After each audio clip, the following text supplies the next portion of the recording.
来。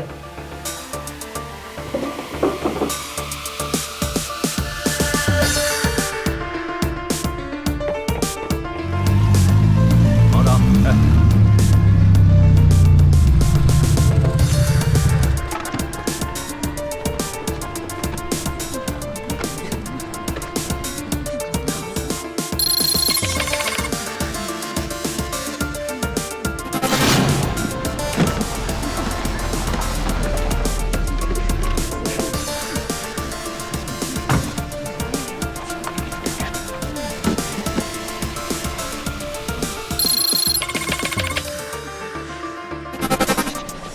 小朋友，这里可是封锁的案发现场啊！苏梅吧，我也是特案组的。特案组什么时候还招见习警察了？你毕业了吗？哼，我只是偶尔去大学讲讲课。讲课？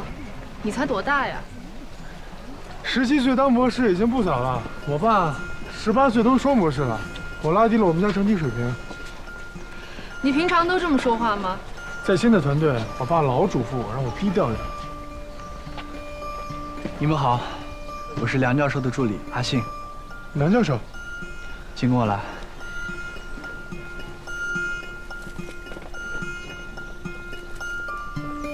高斌。哎，你好。你好，你好。我是法医高斌，我对现场进行了初步的勘查。 根据尸骨的特征可以判断，死者为女性。现在还没有办法确定死亡时间，因为现场发现了很多化学痕迹。哎，怎么没见着梁教授啊？他还没来。为什么特案组的每一个人的档案都能查得到，唯独梁教授的一片空白啊？梁教授，特案组的负责人，公安部特案要案专项领导，警界传奇，破案率100%，平均结案时间不超过1个月，而且他还是个长腿欧巴。 在我的电脑面前，从来没有保密二字。哎，梁教授，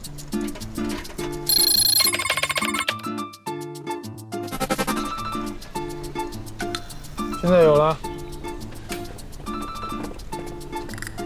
梁教授，哦，你是包斩，是，人称活骨梗。是，您是11年前维密大街抢劫案的专组负责人，我听过您的报告。 我的报告没有公开做过，我听的是录音。您最擅长的是对付有组织犯罪。擅长？我最擅长的是做饭，裁缝也是我的专业。你好，我是苏梅。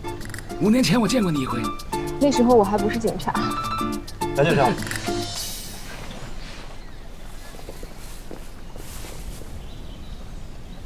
哦，这里被锤子锤过，凶手看来是个老练冷酷的人。 梁教授，我在受害人的骨头上发现了一些细小的痕迹，很奇怪，不像是金属利器造成的，更像是动物撕咬。所以我在想啊，很多凶手在处理尸体的时候，喜欢先处理掉尸体上的脂肪，特别是用动物撕咬的话 ，DNA 的证据就会少很多。所以很多黑社会它都是开沟厂。1997年，在美国加州发生了一起类似的案件，他只不过把死者放进了鱼缸里，为什么呢？是因为他养的是食人鱼。 我只是给大家一些启发啊。知道了，小天才。凶手在处理掉尸体上的脂肪之后，把剩下的骨头放进了那个坛子里，现场也没有发现指纹。看起来凶手很享受处理尸骨的过程。应该是连环杀手吧？我觉得，这么狠毒的方法应该不是第一次杀人了。我们可以排查一下犯罪记录，这个杀手应该从小就开始犯罪了。所以我们可以肯定的一点就是，抛尸地点不是在这里。 坛子是埋在一个布满青苔的水域，有一段日子了，因为这几天下雨，洪水把它冲到了这里。现在我们首先要找到的是抛尸地点到底在哪儿？哦，我想起来了，就是这个坛子，我从小就见过它，它是专门画素描的坛子。坛子的裂缝主要是在底部，也就是说，这个坛子是从高处往下扔的，底部撞击了水面，所以抛尸地点应该在一座桥上。 我这里只要输入了坛子的密度、重量和水流速度，就能生成一个3维模型，这样就能模拟计算出桥的高度了。电脑太慢了，这座桥应该不高。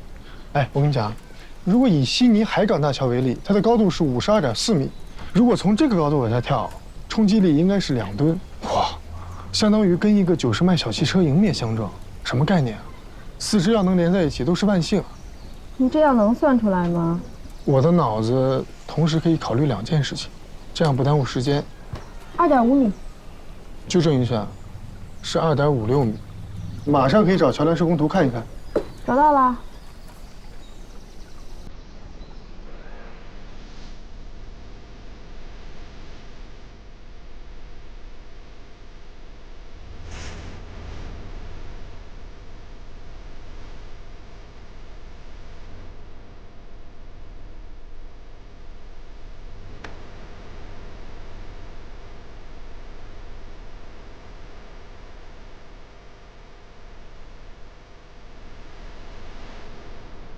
别动，警察！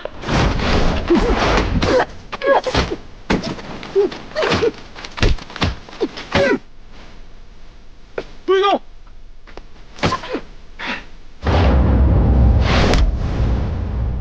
别动！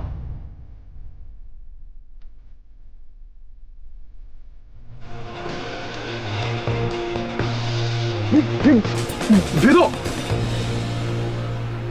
你别动了，再动就破坏现场了。你就是华龙啊？你怎么会在这儿啊？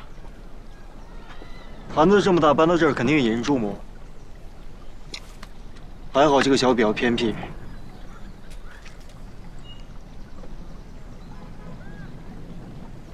我们已经找到了抛尸地点。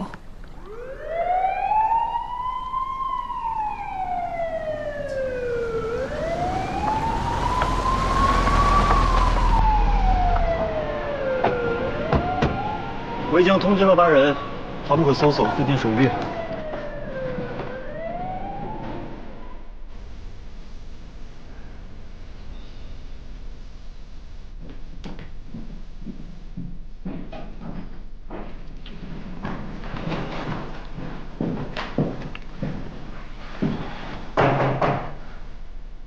你们都认识了吗？留下了非常深刻的痕迹。我以为高手都会本能反应的躲开呢。你的重心太高了，我要是躲开的话，你腿会受伤的。不是你下次来通知一声嘛，毕竟咱们是团队合作，是吧？我要是不想跟你合作呢。既然大家熟悉了，谈谈线索吧。刚好在桥上的护栏啊，发现了一组奇怪的脚印。那不是很多小情侣约会吗？说不定鞋印是哪个小情侣留下的呢？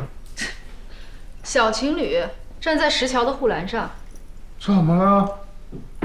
泰坦尼克号的小情侣还站在甲板的护栏上呢，照样情意绵绵的。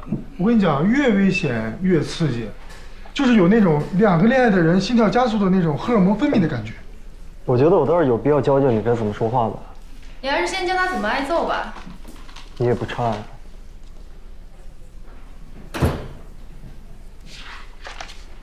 梁教授，我们调取了当地警局的报案记录，年龄为20岁左右的失踪女性，近期就有一例。通过对比 DNA， 我们确认了尸骨的身份，死者名叫莫非，2周之前失踪。失踪之前，曾经在镇上最大的一家画廊学画。哎，还挺漂亮的。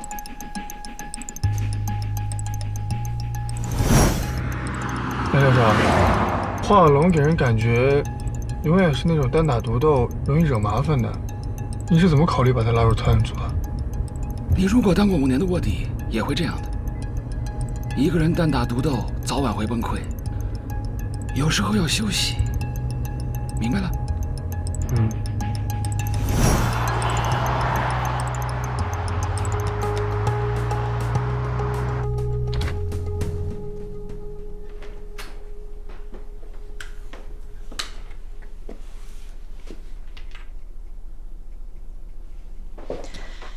没有撬锁的痕迹，也就是说，莫非在听到敲门声后是主动来开门的。开门之后，有个男人跟。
白伯河在这段时期起到的重要作用。也正是罗马的这条母亲河，才使罗马走入了当时最鼎盛的时期。当着他所有学生的面把他叫出来。哦，每一幅经典的作品都有着它各自的文化底蕴。这就是证据。莫非应该早有准备？他把避孕套撕开了之后，这个男人突然间停止了。你怎么知道他是停住了，而不是根本就不喜欢呢？这一点你比我有经验。我也只是合理每一种逻辑。这个男人似乎在屋子里面要寻找什么东西。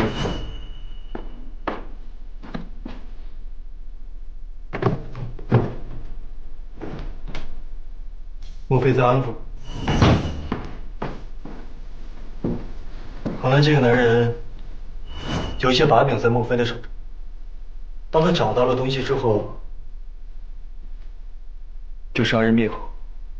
但是她是一个小女孩，会拿着什么把柄呢？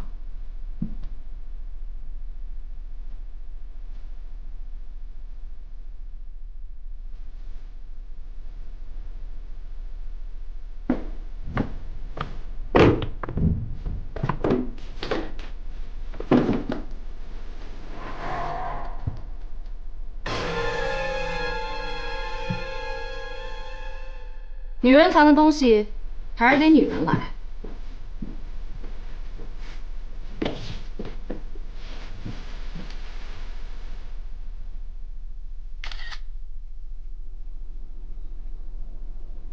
没错，是我。那么莫非是你的小女朋友吗？我们不是你说的那个关系，我们仅仅是师徒关系。我们调查了莫非的社交网络，一共有172条未公开的信息，68条跟你有关。你的画作出现了32次，你跟我讲你跟他只是师徒关系。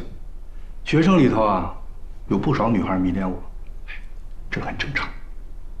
莫非失踪那天，也就是3月17日，你在哪里？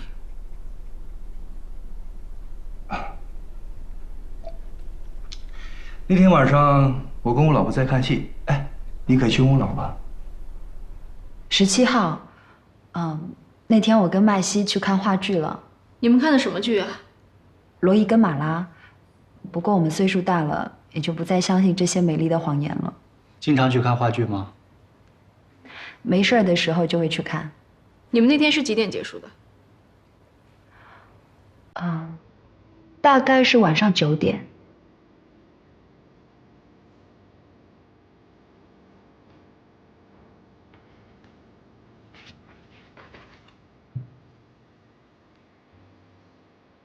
画家经常回来吗？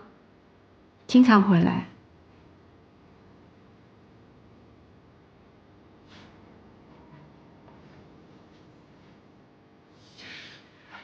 这个是戏剧演出的宣传手册，警官要是感兴趣的话，可以拿回去看看。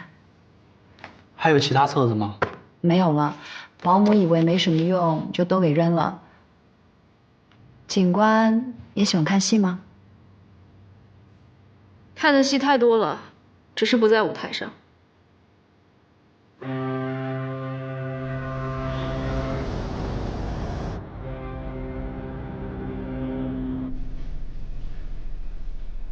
把一个根本就不喜欢的宣传册放在家里面，是白给我们看了吗？这个李峰和她老公有一双一模一样的拖鞋，李峰的那双破损很严重，但是麦西的很新。由此可以证明麦西他不经常回家，两个人在分居冷战。莫非的出租屋隔音并不好。那天我询问了他的邻居，他失踪那天他们并没有听到任何的尖叫声，所以我认为熟人犯案的可能性会比较大。画廊的邻居告诉我们，画廊根本就不赚钱，而且教学也没有利润的。麦西主要靠老婆养活，老婆家里很有钱，他是个上门女婿。这个麦西呢，平时赚不到什么钱，生活压力很大，所以在小女生身上找到了自信，结果被小女生纠缠上了，怕得不到老婆的财产，所以就对小女生下了手。好，说到物证我觉得有个地方很奇怪。麦西戴的戒指非常旧，但他老婆戴的戒指却是很新的，款式一样，新旧不同，记下这一点。教授，这是墨菲的出租屋提取的指纹跟麦西的指纹对比结果，还有这一张，是石桥上的脚印儿跟麦西的对比结果。把麦西找来吧，跟他好好聊聊。喂，啊？石桥下又发现了另一具尸骨。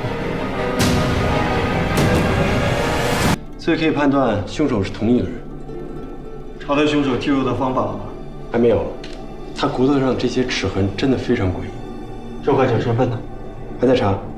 我们只知道她是女性，20多岁，死亡时间应该是在1年左右。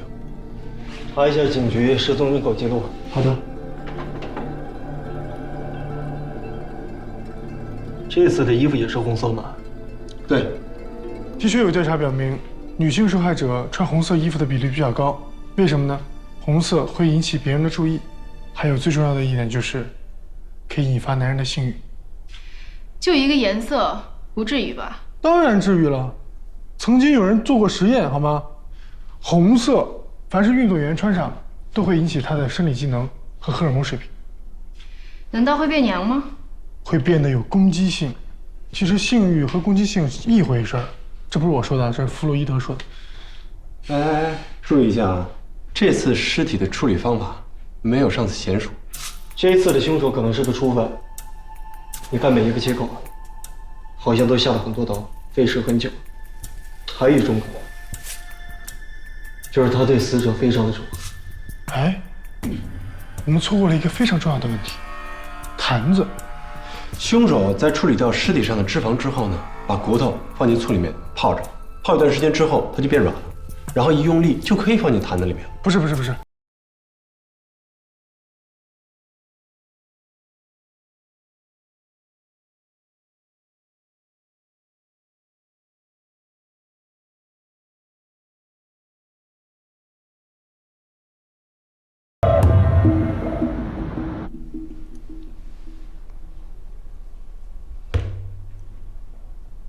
眼熟吗？眼熟，以前我有个一模一样的。承认了。承认什么？我们在案发现场发现这个坛子是你的吧？像这种坛子，在我们那儿随处可见。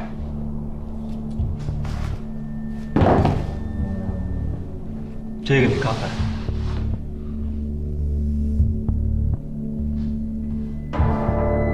这算是物归原主吗？那个女孩死了，这个定情信物当然是归你了。警官，你可以随便打听，我们俩确实没什么。他来我的花园学画画，我们就是师徒关系。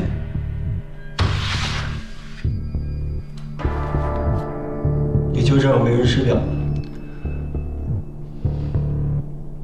是，他勾引我，但是我忍住了。在最后一刻，我作为丈夫，我克制住了自己的欲望。我对天发誓。你还是对天发誓？叫华龙出来吃饭啊！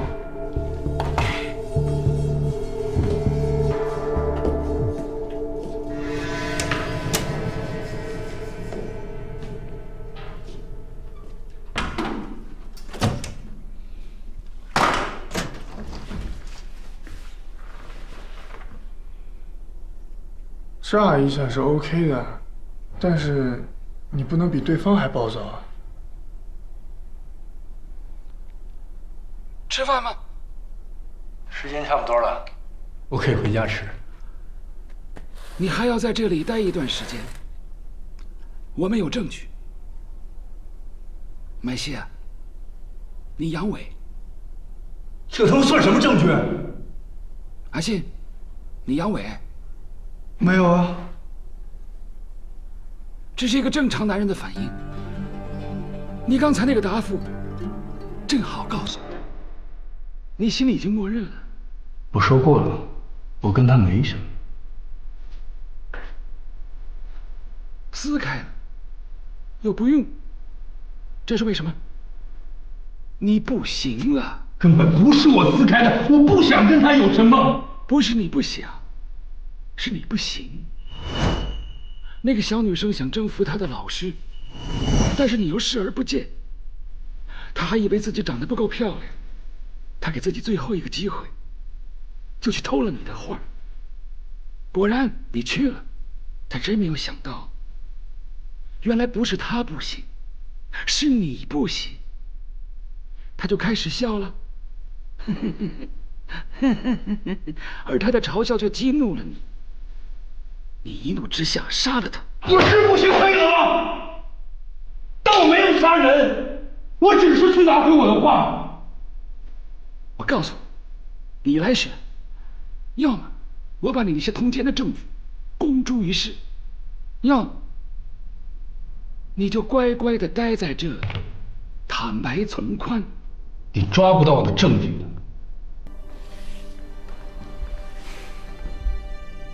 我告诉你啊，我当警察几10年，你这样的人我见多了。表面上长得风流倜傥，在我眼里，你就像塞住的马桶。你这种案子已经不多了，洗干净屁股坐牢吧。好吧，人是我杀的。看到差距了吗？你是说我和你的吗？我长时间失眠，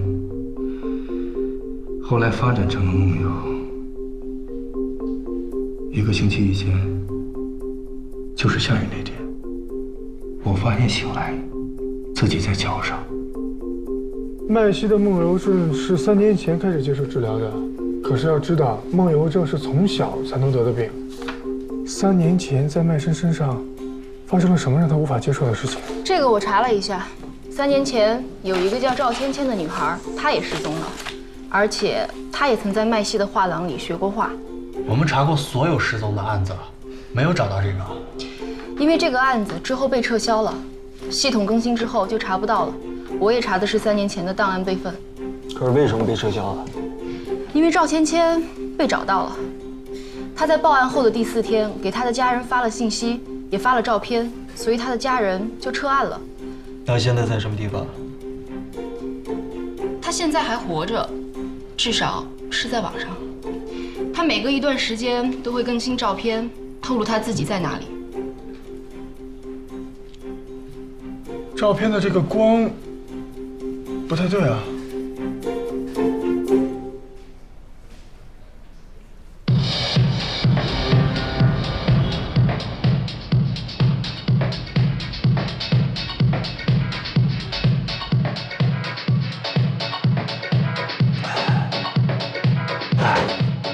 我们为什么要来这种地方？我们现在唯一能确定的线索就是杀死墨菲的人，同时也杀死了一个叫幻玉的姑娘。幻玉就是我们发现的第2个死者。这里就是幻玉生前工作的地方。帅哥，我们聊聊吧。我吗？对啊，就是你啊。叫什么名字啊？做什么工作的？啊，您好，我是。哎，你不想跟他们做朋友了？怎么逃得出来信息啊？行了。有空吗？有啊。走。走吧。我先去啊。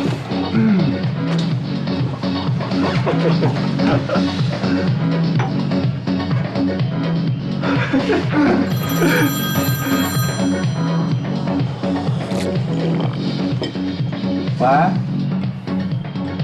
好。查到麦西的医疗记录，的确接受过梦游症治疗。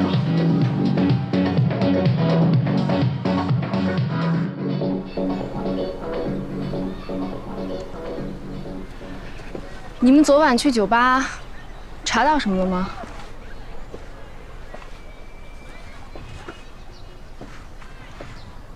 本来我对麦西的怀疑已经减少了一些啊，可是昨天晚上去酒吧的时候碰到了一个舞女，她说麦西和幻玉认识，而且麦西曾经为幻玉画过一幅画，这个女孩在她闺蜜面前无数遍的炫耀，想必他们两个肯定有问题。那1年前幻玉失踪的时候，警方就应该排查到麦西了。当时他有一个非常坚定的不在场的理由，就是他当时和他老婆在韩国旅行，这一点酒店也可以证明。那现在你是更加怀疑麦西，还是相反？如果那天他梦游从这个桥上摔了下去，而且又是这个时间的话，我相信桥上一定有目击证人。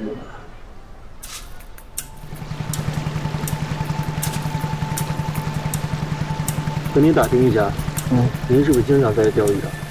对啊，我经常在这里钓鱼。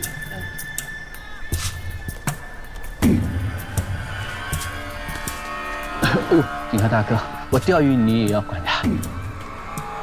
我听附近的渔友们说呀，您每天早上都在这个地方钓鱼。对啊。24号早上5点，这里有什么动静吗？24号5、6点桥上。那天下着雨，这里有人跳河吗？哦，你这样一说，我想起来了。那天呢，我在这里钓鱼，大边桥上那边附近砰一声响，然后一个男人呢从桥上跳了下来，我以为他想自杀，我刚想去救他呢，他在水里面扑腾了几下，直接又上来了一个。是他吗？对，就是他。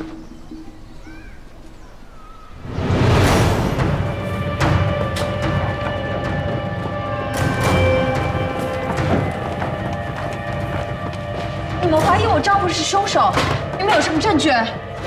现在还不便透露。你们在这里是找不到证据的，这里每天人来人往的，谁会在这里杀人？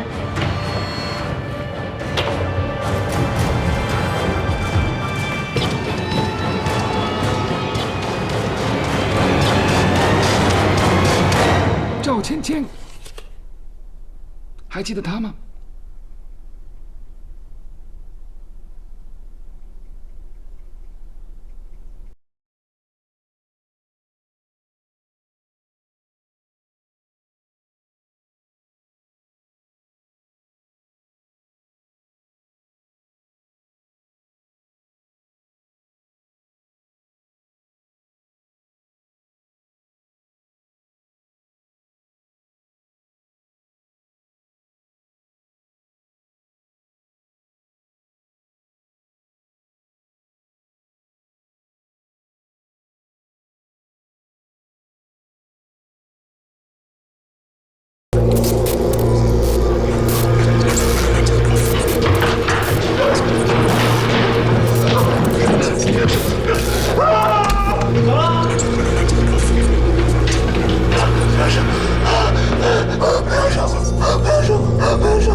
每个人内心恐惧的食物都不一样，这要看他以往的经历了。莫非和幻玉尸骨上的咬痕，会不会是老鼠造成的？从咬痕的深度和长度看，动物的体型应该更大一些。老鼠啃咬尸体，至少是一大群啊！别说画廊里没有老鼠，还养了很多猫啊。那个画家不像是爱猫的人。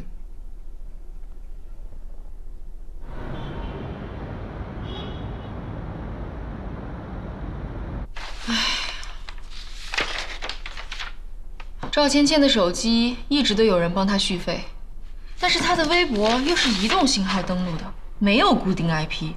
唯一可以确定的是，她是在这个小镇登录的。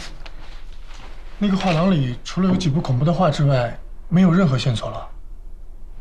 现在能撬开她嘴的人，也只有赵芊芊了。赵芊芊的失踪案在这个小镇还挺受关注的，很多人去她的微博下面留言。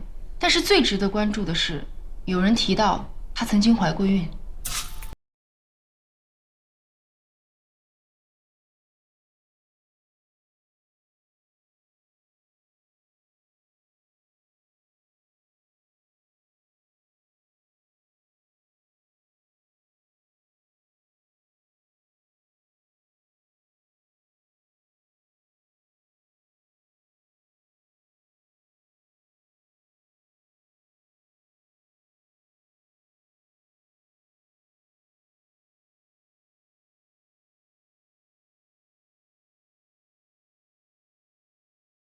总是习惯把书钩往上挑，这样并不美观啊。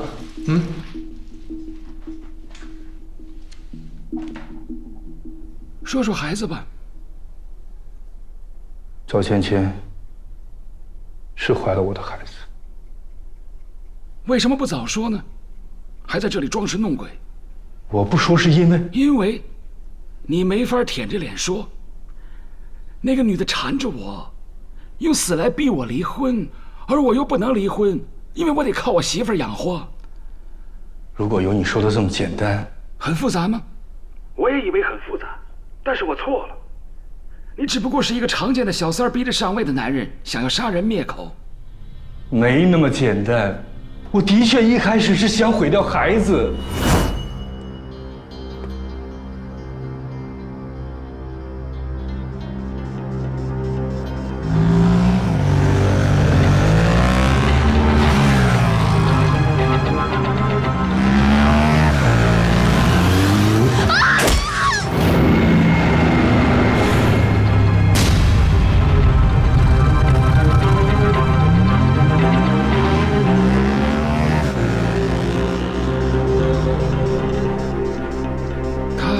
认出你了吗？摩托车是借的，但是我真的没想杀他。后来，我又开着车回到了那个地方，想接他去医院。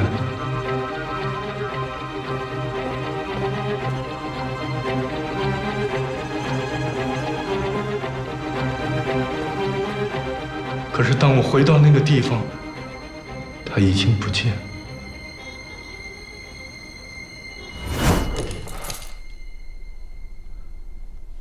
一开始，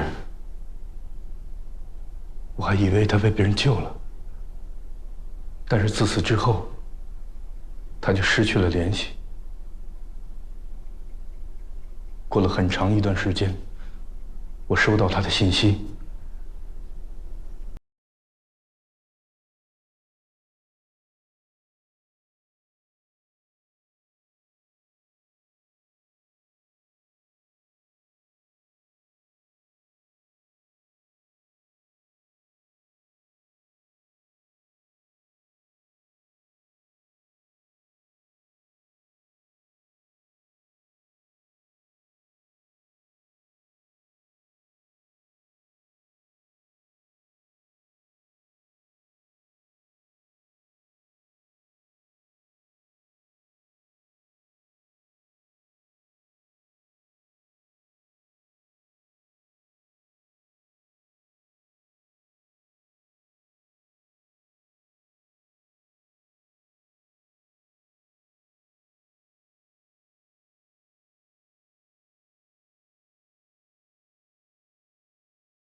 冠玉和你是什么时候认识的？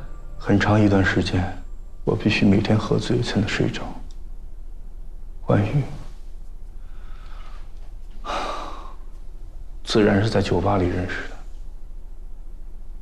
我在他那儿住了几个月，有他在的时候，就不会有什么恐怖的事情发生。但是我也不知道为什么，后来他也失踪了。那你老婆知道你和别的女人的事吗？我怎么知道？我们一直分居。这3年来，你有没有见过赵芊芊？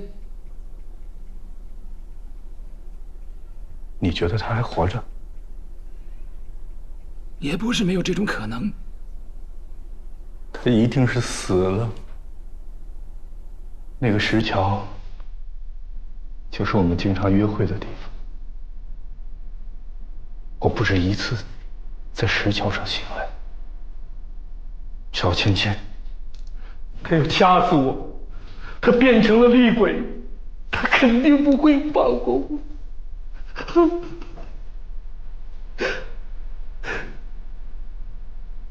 你以为你们可以抓到凶手？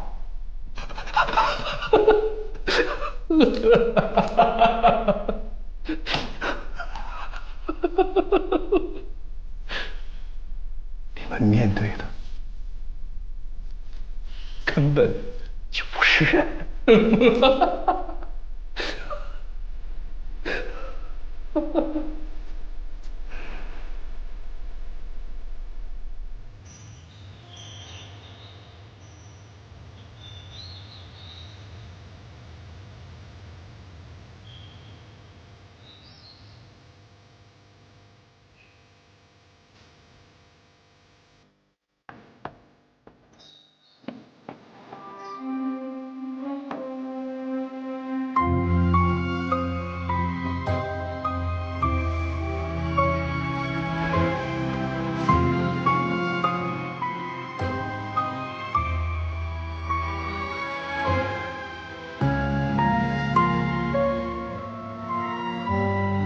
早饭已经做好了，快去洗手吧。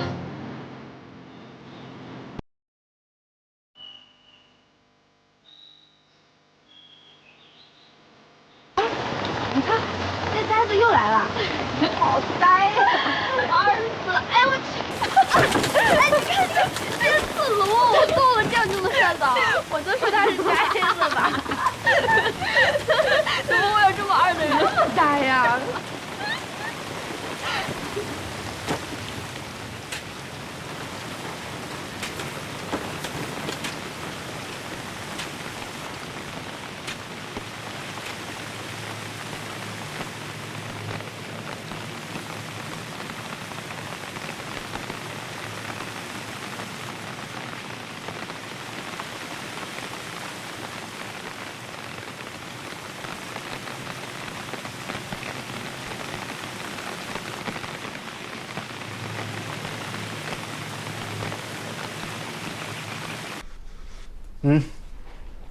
这画是怎么回事？昨天我们搜查画廊寻找凶器，凶器没有找到，却找到了赵芊芊的画，并且还有她的签名。之前我看过她的微博，她画的每一幅画作都会上传上去，而且都会有她自己的签名。颜料还没有干透，看来是刚画好没有几天啊。赵芊芊的画工不错，并且她从小就开创了自己的风格。她最擅长的是用油布的纹路和酷笔划过，并且她最喜欢用色块和小色点。这画里的女孩应该也是赵芊芊吧？她手上这根手链，在她的微博里出现过。可这画为什么会出现在画廊里边？她还活着？或者说是有人希望我们。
喂，哎，苏梅，这儿呢。你呀，还是别动啦，你可是我们的技术顾问。小意思，皮外伤。小意思，你就打石膏了，还小意思？你不会是被手机的自毁功能炸伤的吧？哎，你这个说法好。不过啊，我是参加警官大学教师足球比赛踢伤的。对了，我问你个正事儿。手机的硬件如果彻底损坏了，还有可能修复吗？毁成这样，你跟手机有仇啊？着急吗？挺急的。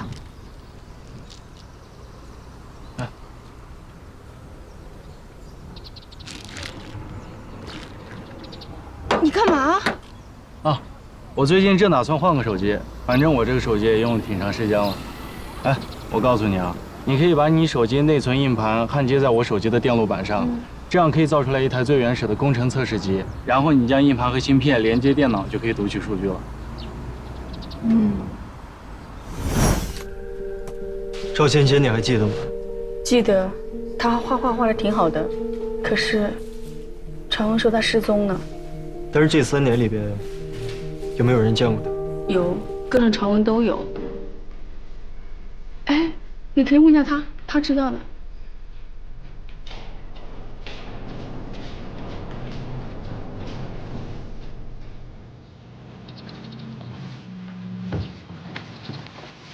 你好，我问一下，你最近有见过这个人吗？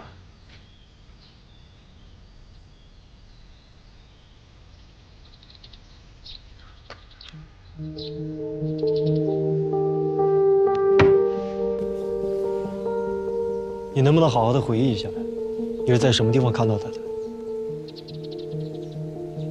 我看见他。看到什么了？我看见他在河边画花。你是看到他本人，还是看到那幅画？画花。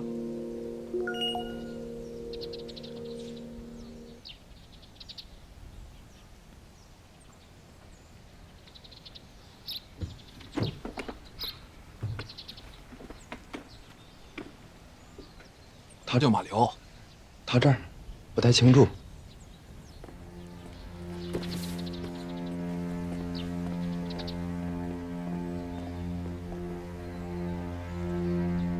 如果赵芊芊还活着，她现在应该在什么地方？我觉得他已经死了。如果他还活着，他为什么可以忍3年不露面？我也同意，赵芊芊已经死了。我觉得他已经死了。按照报复的逻辑，他第一个应该杀的人是李凤啊。他为什么要杀他呀？他和他老婆已经分居多年了，他的所有的心思不在他老婆身上，为什么杀？虽然他们俩已经分居很久了，但是按照法律和婚姻的角度，李凤还是他们俩最大的阻碍。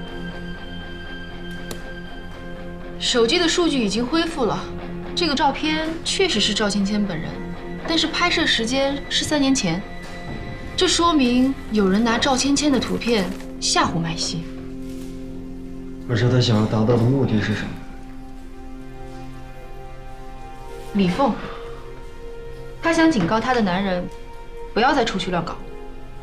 可是我们之前很早调查过李凤，她有不在场证明啊。这个我知道，焕玉失踪的时候，她在韩国整形，而莫非失踪的时候，她又在看戏剧演出。但是每一次她都有这么确凿的不在场证明，是不是太巧了？哎，还有一种可能，李凤身边有一个第三者，暗恋李凤，一直默默地帮李凤杀小三。你们看过《白夜行》吧？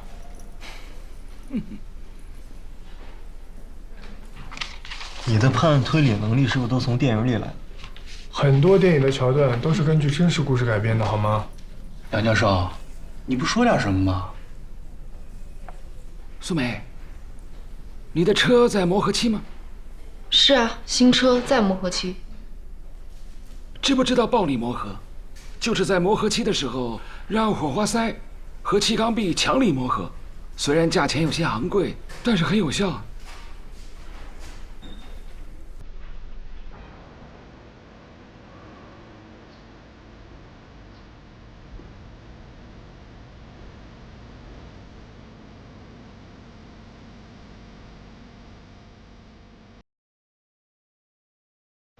那边桥上那边附近砰一声响，然后呢，一个男人从桥上跳了下来。不要开枪！不要开枪！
我们这种小店啊，这种轮胎不多，得有人订我才进货。那你们这儿有没有买轮胎记录啊？哎有。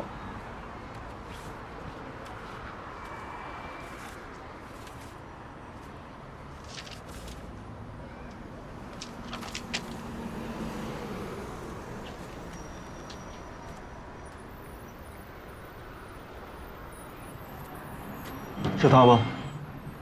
不是。啊，对，就是他。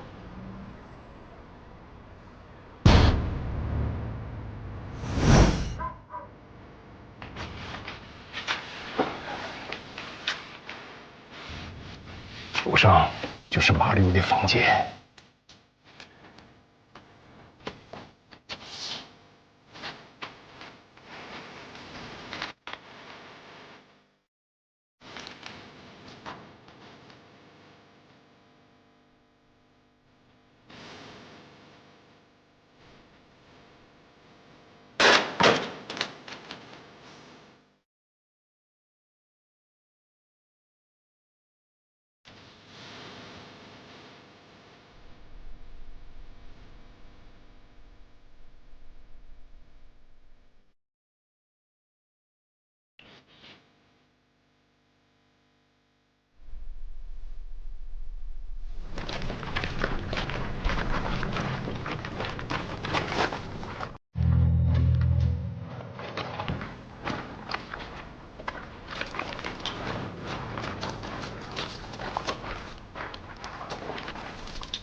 你还是在我后边。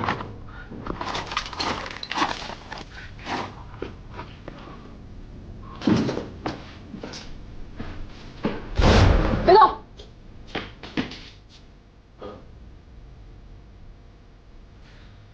马六在哪儿？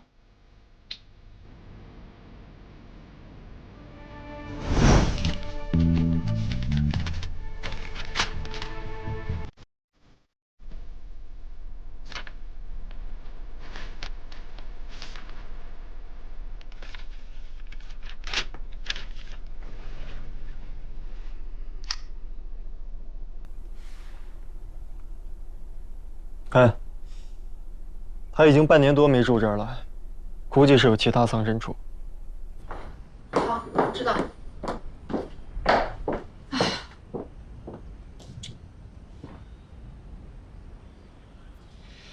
马流还有没有其他的住址？马流的住址我只知道那一个。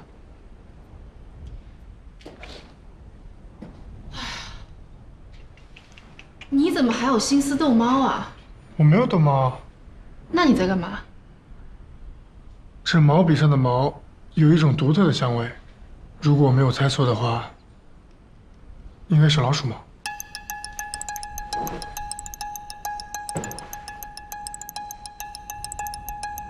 老鼠毛怎么会有香味？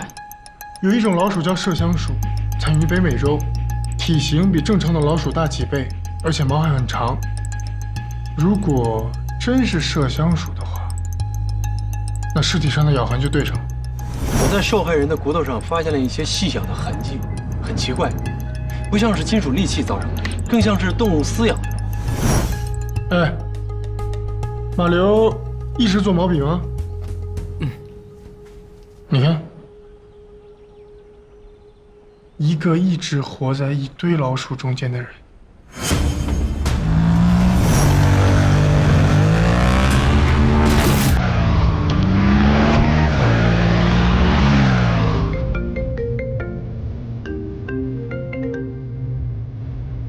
喂，马流的手机已经关机了，只能查到他最后一次开机的位置。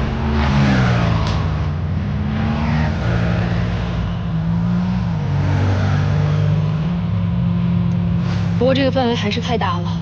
你还记得那幅画吗？画上赵欣欣在河边，那是水仙花。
喂，我到了，这里有装老鼠的笼子。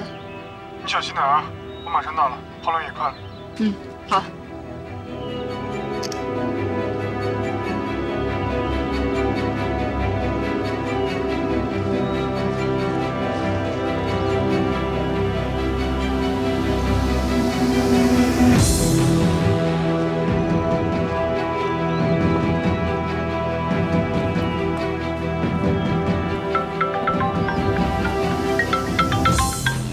喂，怎么了？苏梅，我有个新发现。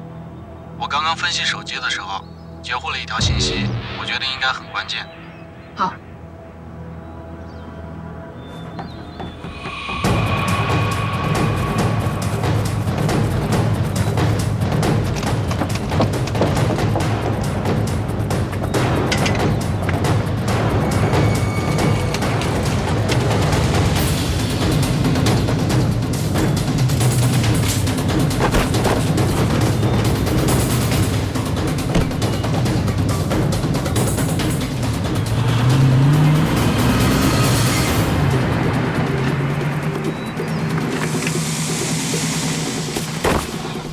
你没事吧？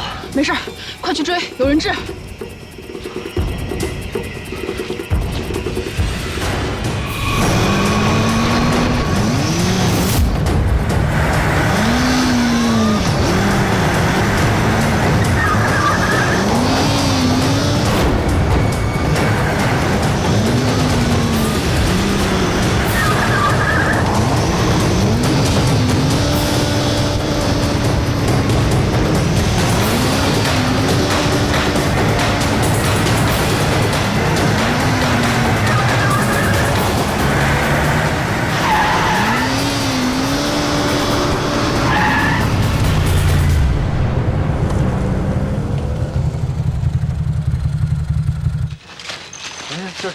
这跑了。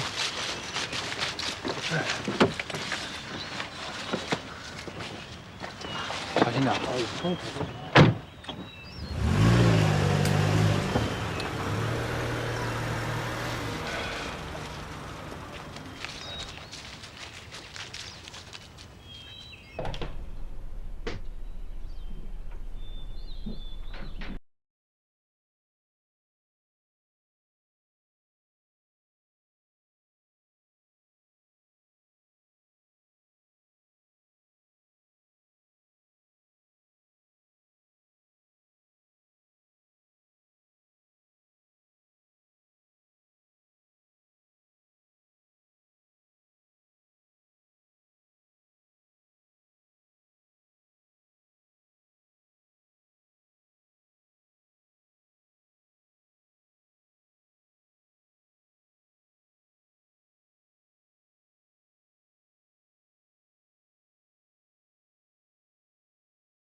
阿刘。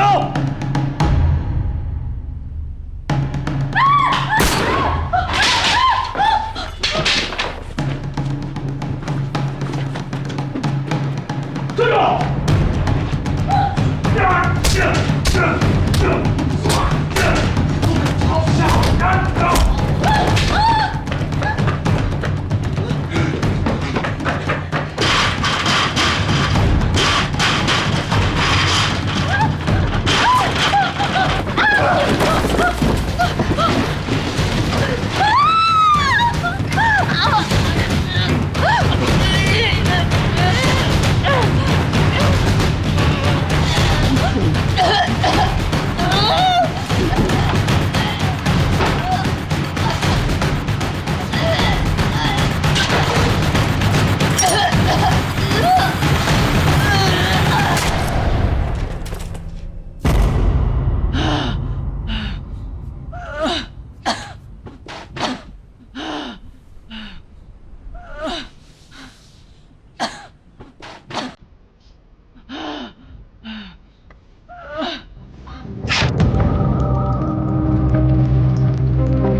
马六跟发了疯一样，报了一句干尸，还说要结婚，说要让我当他的见证人。我跟他说，让他看清楚，赵芊芊已经死了。你怎么会出现在画廊？我去替我的丈夫拿一些帮助睡眠的药，我怕他在监狱里休息不好。你当初没有发现马流有什么不对劲吗？其实有点发现了，只是他是我的远房亲戚，我要给他一口饭吃。好吧，那你可以回去了。把伤养好了，阿信会带你回来做笔录。好，谢谢。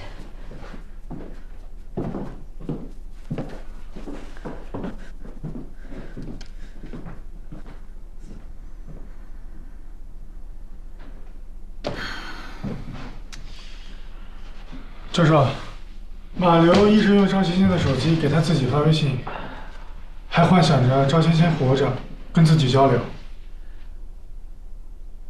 你觉得故事圆的怎么样？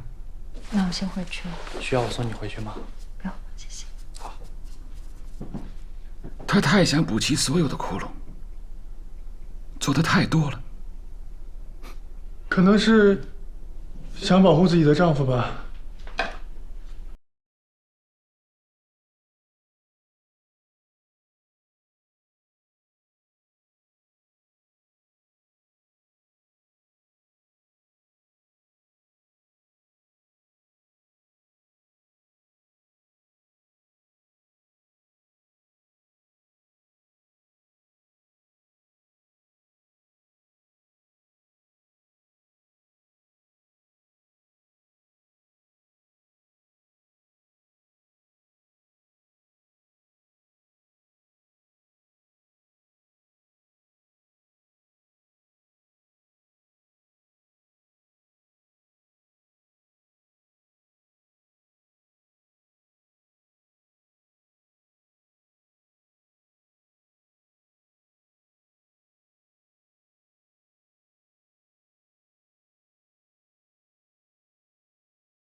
买包子了，好啊，科长。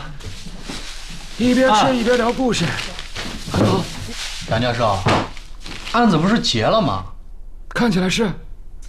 看起来有一个其貌不扬、平时不会被任何人关注的一个男孩子，有一天遇到了一个非常善良的女孩子，刹那之间，爱情产生了，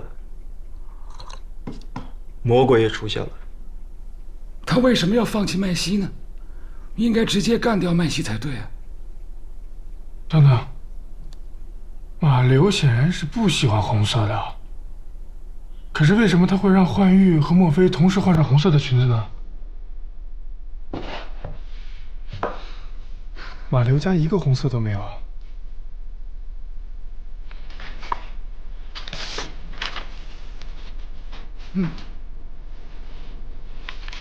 这是什么？这是李凤3年前买戒指的单据。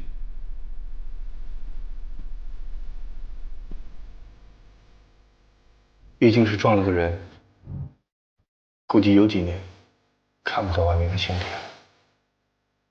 我原本订了2张机票，打算跟你出国玩2天的。我们已经好久没有一起出去旅行了。能活着已经不错了。你别想那么多，我等你出来。老婆，谢谢你。没想到最后，只有你陪在我的身边。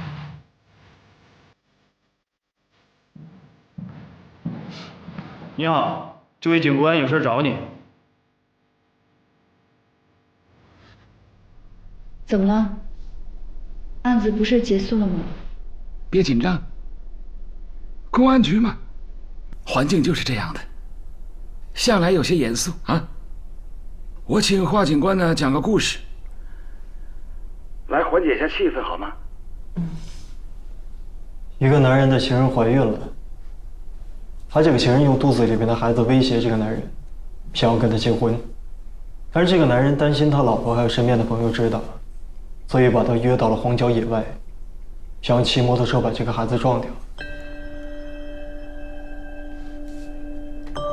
说完了，那我可以走了是吗？哎，才刚开始。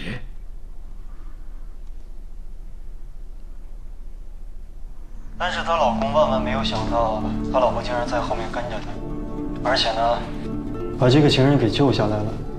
但是老婆突然发现这个情人认出了老公，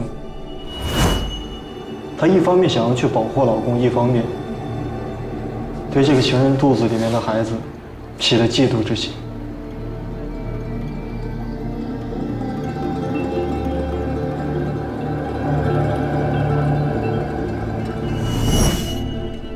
麦太太，如果是你，你会怎么选择？救人。可是，在我的故事里边啊，他的老婆是起了杀人之心。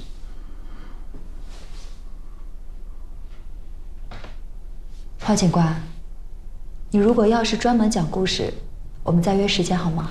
这个故事现在才开始精彩。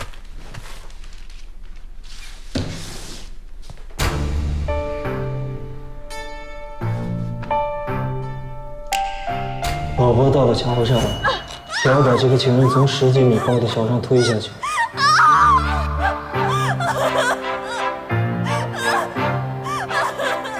但是在他推的过程当中，情人紧紧地抓着他的手臂不放，最后坠落下去的时候，把他戒指带了下去。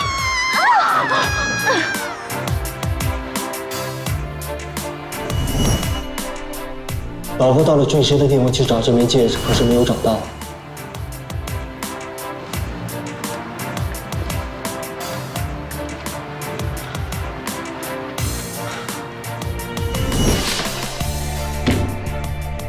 最后又买了一枚新的戒指。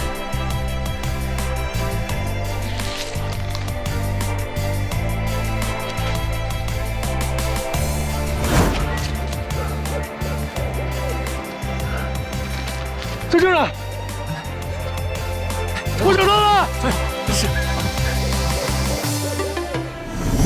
麻烦你帮我看一下，款式是不是一模一样？但是你不能拿走，因为上面有赵芊芊的血迹。好了好了，故事我来继续讲好吗？尸体总是要扛走的，但是以你的体力，所以想起来，哦，我有一个远房亲戚叫马流，人老实又听我的话，而且他还有疫病，经常胡言乱语，没有人相信他的话。可没想到，他没有把尸体埋掉，而且还带回了家。他又住在筒子楼里，到处都是人，尸体很容易被发现的。你疯了？你为什么不把尸体处理了？姨呀，芊芊跟你说话呢，你听见了吗？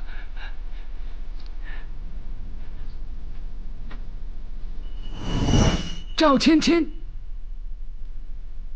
这个名字你不陌生吧？你扮演她很久了。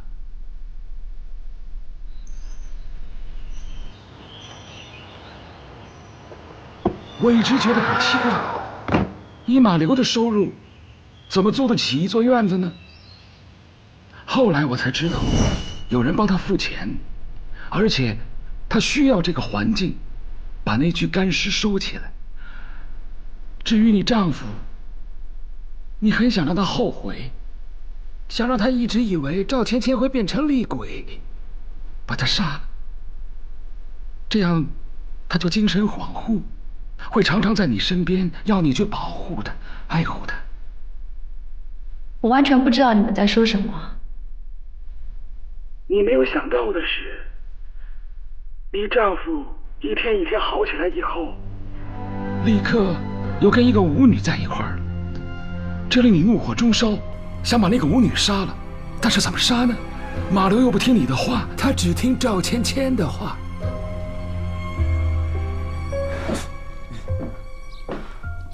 马六，爷，钱不见了。你是不是做什么事情惹他生气了？没有。你别哭啊！你别哭。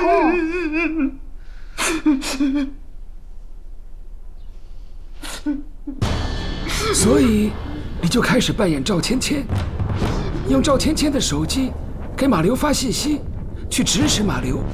他毫不怀疑，听从所有的吩咐，甚至是把麦西约到桥上，将他推下水。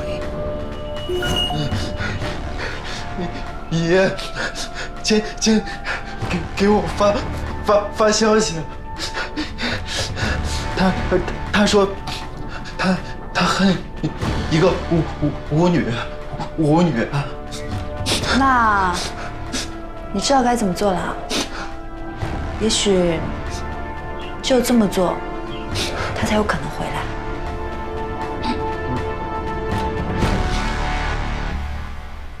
是你告诉马流如何处理尸体，如何抛尸。马流一个这么鲁莽的人，但只凭他一个人，早就被人抓起来了吧？摔碎了手机所有的通话记录。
可是我们在一起这么久，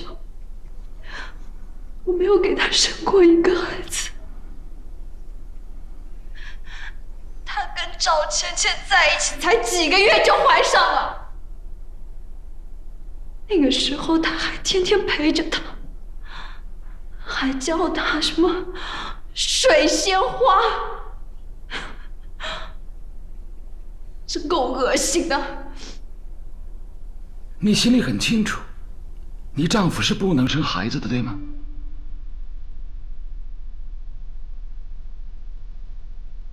不可能。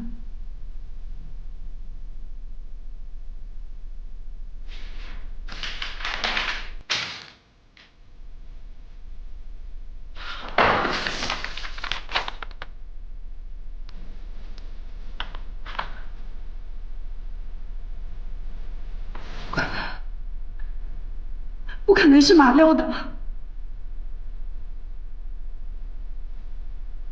不可能。